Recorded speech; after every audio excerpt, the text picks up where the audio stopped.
प्यारे बच्चों अस्सलाम वालेकुम। मैं नजमा हमीद यूपीएस शार्ट पढ़ा क्लास चौथी मज़मून उर्दू मौजू ताजमहल। इसी को आज हम कंटिन्यू करेंगे। तो कुछ हमने पढ़ा है, कुछ ये थोड़ा आधा रह गया है। आज हम इसी को पढ़ेंगे। ये खूबसूरत इमारत आगरा में दरिया जमुना के किनारे वाक़ा है। इसके अहाते का सदर दरवाज़ा बहुत ऊंचा और लाल पत्थर का बना हुआ है। सदर दरवाजे में दाखिल होते ही संगे मरमर से बना हुआ सफ़ेद ताजमहल नज़र आता है। सदर दरवाजे से ताजमहल तक बीचों बीच एक नहर है। नहर के दोनों तरफ सरू के दरख्तों की कतारें हैं। तो ये जो ताजमहल है ये बहुत खूबसूरत इमारत कहाँ पे वाक़ा है? आगरा में दरिया जमुना के किनारे वाक़ा है। जो इसका सदर दरवाज़ा है वो बहुत ऊंचा और लाल पत्थर का बना हुआ है। सदर दरवाजे में दाखिल होते ही क्या होता है? संगमरमर से बना हुआ सफ़ेद ताजमहल नज़र आता है। सदर दरवाजे से ताजमहल तक बीचों बीच क्या है? एक नहर है। नहर के दोनों तरफ क्या है? सरू के दरख्तों की कतारें हैं, यानी कि छोटे छोटे सरू। एक दरख्त का नाम है, उसकी क्या है? कतारें हैं। आने जाने के लिए दो खुशनुमा रोशें बनी हुई हैं। तो आने जाने के लिए क्या बनी हैं? दो रोशें बनी हुई हैं। तो रोशें बनी हुई हैं। ताजमहल संगमरमर के एक ऊंचे चबूतरे के बीचों बीच बनाया गया है। जो ताजमहल है वो संगमरमर के एक ऊंची जगह पे चबूतरे के बीचों बीच क्या है? बनाया गया है। चबूतरे के चारों तरफ क्या है? चबूतरे के चारों कोनों पर खूबसूरत गोल और बुलंद मीनार हैं। जो है चबूतरे का जो क्या है? चारों कोनों पर क्या है? खूबसूरत गोल और बुलंद मीनार हैं। मीनारों में सीढ़ियाँ भी हैं। जो मीनार बने हुए हैं ताजमहल में उनमें क्या है? सीढ़ियाँ भी हैं।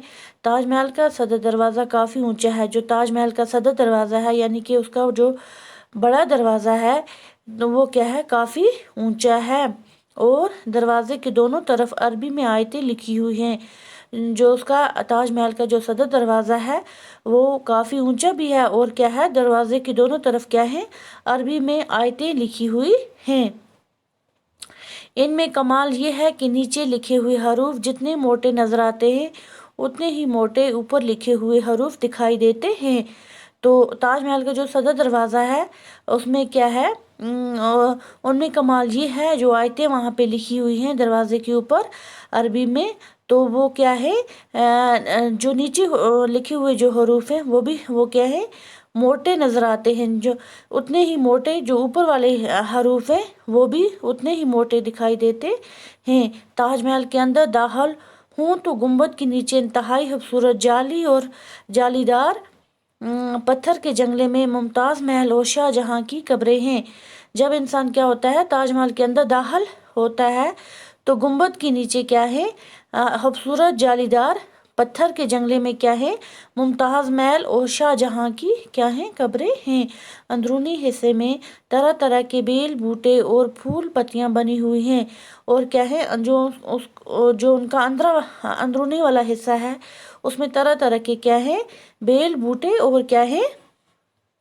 बेल बूटे और फूल पत्तियां बनी हुई हैं। वहाँ पे बेल बूटे और फूल पत्तियां बनी हुई हैं जो देखने से ताल्लुक़ रखती हैं। तो उन्हें मुख्तलिफ रंगों की कीमती पत्थरों और जवाहरात से बनाया गया है। तो उन्हें किस मुख्तलिफ रंगों से और कीमती पत्थरों और जवाहरात से बनाया गया है? पत्थर में तराशी हुई नाजुक और बारीक जालियां देखकर अक्ल दंग रह जाती है। जब इंसान उन पत्थरों में तराशी हुई नाजुक और बारीक जालियां देखकर अक्ल दंग रह जाती है। दुनिया में ऐसे कारीगर की मिसाल नहीं मिलती। जिन कारीगरों ने वहाँ पे तराशी की हुई है बारीक जालियों पे, तो ऐसे कारीगर दुनिया में ऐसे कारीगरी की क्या है? मिसाल नहीं मिलती। ताजमहल का नक्शा बनाने वाले का नाम उस्ताद ईसा था। जिसने ताजमहल का नक्शा बनाया उसका नाम क्या था? उस्ताद ईसा था। उसकी तमीर के लिए दूर दूर के मुल्कों से पत्थर मंगवाए गए थे। जो ताजमहल की तमीर के लिए क्या थे? دور دور کے ملکوں سے کیا ہوئے تھے؟ پتھر منگوائے گئے تھے۔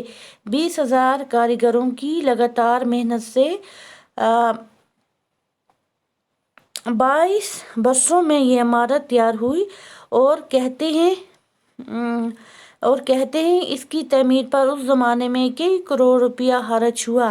تو کہتے ہیں کہ یہ جو 20,000 کاریگروں نے کیا کیا ہے، اس کی جو لگاتار محنت کی ہے، جنہوں نے بنوایا ہے، وہ 20 برسوں میں یہ عمارت تیار ہوئی ہے۔